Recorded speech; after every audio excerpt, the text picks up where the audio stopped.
안녕하세요. 키어요 뉴스 김영래 편집장님이 매일 아침 전해주시는 아침마다 지혜, 다들 아시죠? 오늘 저희가 같이 좀 깊게 파볼 자료가 바로 그중 하나인데요. 아침마다 지혜 샵 094, 가족 모임이 점점 어려워지는 시대, 이 글입니다. 어릴 때 여름방학 같은 때요. 시골 할머니 댁이나 아니면 어디 캠핑장 같은 데서 온 가족이 북적이던 거 혹시 기억나세요? 마당 같은 데 둘러앉아서 밤 가는 줄 모르고 막 웃고 떠들고 그런 거요. 근데 언제부턴가 이런 모습 보기 힘들어진 것 같다는 생각 아마 다들 좀 하셨을 거예요. 이 글이 바로 그 부분을 좀 날카롭게 보고 있어요. 왜 가족끼리 모이는 게 예전 같지 않을까? 그런데도 왜 우리는 이 가족이라는 끈을 놓지 못하는 걸까? 그리고 어쩌면 가장 중요한 질문일 텐데요. 시대가 이렇게 변했는데 그럼 가족의 의미는 어떻게 좀 새롭게 이어갈 수 있을까? 이런 질문들을 가지고 오늘 한번 제대로 파헤쳐 보겠습니다. 글 시작부터 되게 인상적인 이야기가 나와요. 그 미국 워커 가족이라고요. 와, 50년이 넘었대요. 매년 7월이면 꼭 가족 캠핑을 해왔다는 거예요. 텐트 직접 치고 저기 모닥불 피우고 팬케이크나 마시멜로우 같은 거 구워 먹으면서요. 이런 걸 하면서 우리가 누구지? 우리 가족은 뭘까? 이걸 계속 생각하고 느꼈다는 거죠. 이걸 처음 시작한 분이 진저 워커 일리시인데 이제 70대시래요. 그래서 이 소중한 행사를 이제 다음 세대한테 넘겨주는 그런 과정에 있다고 하고요. 네, 맞아요. 근데 여기서 글이 딱 짚는 포인트가 뭐냐면요. 바로 이 워커 가족조차도 이 전통을 계속 이어가는 게 예전처럼 쉽지만은 않다는 거예요. 젊은 세대들은 일하고 애 키우는 것만으로도 정신 없잖아요, 사실. 그리고 가족들이 사는 곳도 예전하고 다르게 막 전국, 전 세계로 흩어져 있고. 그러니까 모임을 준비하고 또 거기 가는데 드는 시간, 돈, 체력, 감정적인 에너지 부담까지 다 커진 거죠. 이게 그냥 미국 얘기네 할 게 아니라 지금 딱 우리의 현실 같아요. 그렇죠? 우리도 보면 부모님 세대는 이제 건강 때문에 멀리 가시기 힘들고 자녀들은 또 직장이나 공부 때문에 여기저기 흩어져 살고 가끔은 해외에 있기도 하고요. 그러니까 예전처럼 명절 되면 당연히 다 모인다.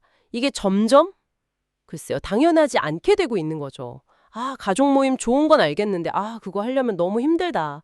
이런 공감대랄까? 이게 막 퍼지고 있는 거예요. 그러니까요. 점점 어려워진다. 이건 분명한 현실인데 여기서 글이 되게 흥미롭게 방향을 틀어요. 바로 이렇게 어려우니까 오히려 역설적으로 가족 간의 연결이 더 필요하다. 이렇게 강조를 하거든요. 이게 무슨 의미일까요? 그러니까 흩어지기 쉬우니까 더 꽉 잡아야 한다 이런 걸까요? 정확해요. 바로 그겁니다. 세상이 막 복잡해지고 어떻게 될지 모르겠고 이럴수록 우리가 딱 기댈 수 있는 가장 기본적인 닷, 그게 바로 가족이라는 거죠. 아주 어릴 때 그 모닥불 앞에서 먹던 마시멜로우 맛이라던가, 할머니 된장찌개 냄새 같은 거. 이런 거 되게 사소해 보이잖아요. 근데 이런 감각적인 기억들이 우리 삶의 어떤 기준점, 내 뿌리, 정체성, 이런 걸 다시 확인시켜주는 거예요. 근데 여기서 진짜 중요한 건 전통을 잇는다는 게 단순히 옛날에 했던 걸 그대로 따라하는 게 아니라는 점이에요. 그보다는 우리 가족이 중요하게 생각했던 어떤 눈에 보이지 않는 가치 있잖아요. 그게 뭔지 같이 좀 이야기하고 확인하고 그걸 다음 세대한테는 어떤 새로운 방식으로 전해줄까. 이걸 고민하는 그 과정 자체가 중요하다는 거죠. 아까 그 워커 가족 캠핑처럼요. 형태는 얼마든지 바뀔 수 있어도 그 안에 담긴 의미를 계속 이어가려는 노력. 그게 핵심인 것 같아요. 그 말씀은 그러니까 너무 그 형식에 얽매일 필요는 없다 이런 뜻이군요.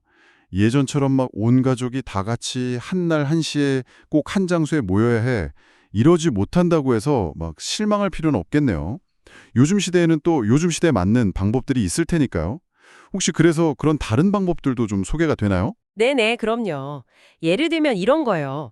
가족들이 서로 멀리 떨어져 살잖아요. 그럼 이제 화상통화로 딱 연결해서 각자 집에서 같은 요리를 하는 거죠. 같은 레시피로.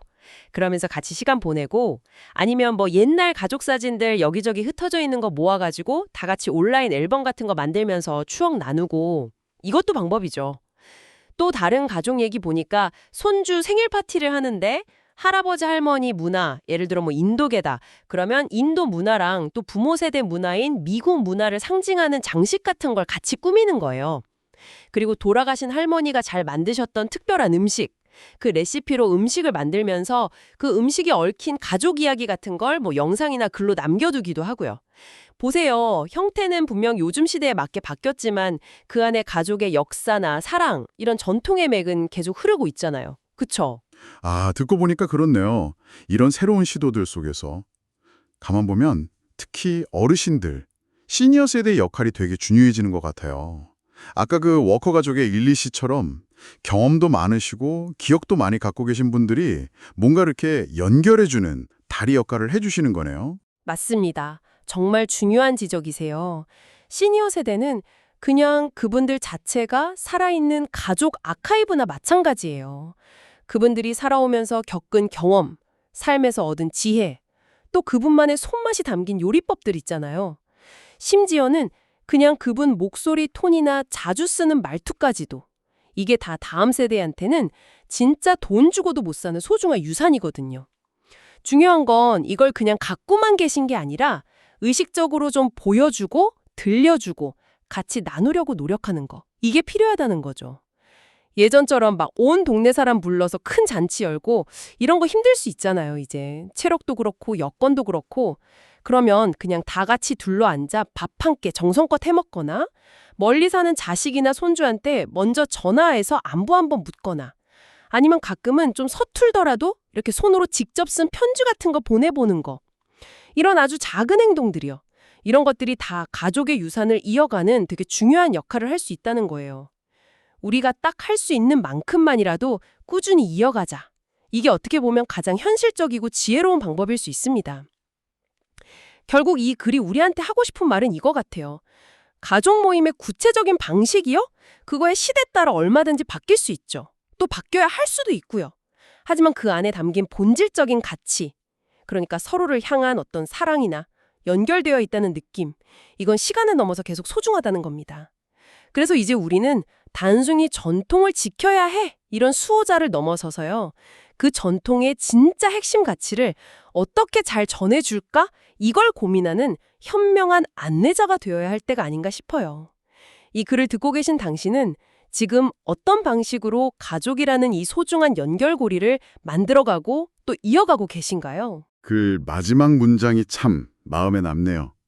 우리는 불꽃을 다음 세대에게 건네주고 있습니다. 꼭 올림픽 성화봉송하는 장면 같기도 하고요. 뭐 그렇게 거창하지는 않더라도 우리 각자 다리에서 우리만의 방식으로요. 가족이라는 이름의 이 작지만 참 따뜻한 불꽃을 계속 지펴나가면 어떨까?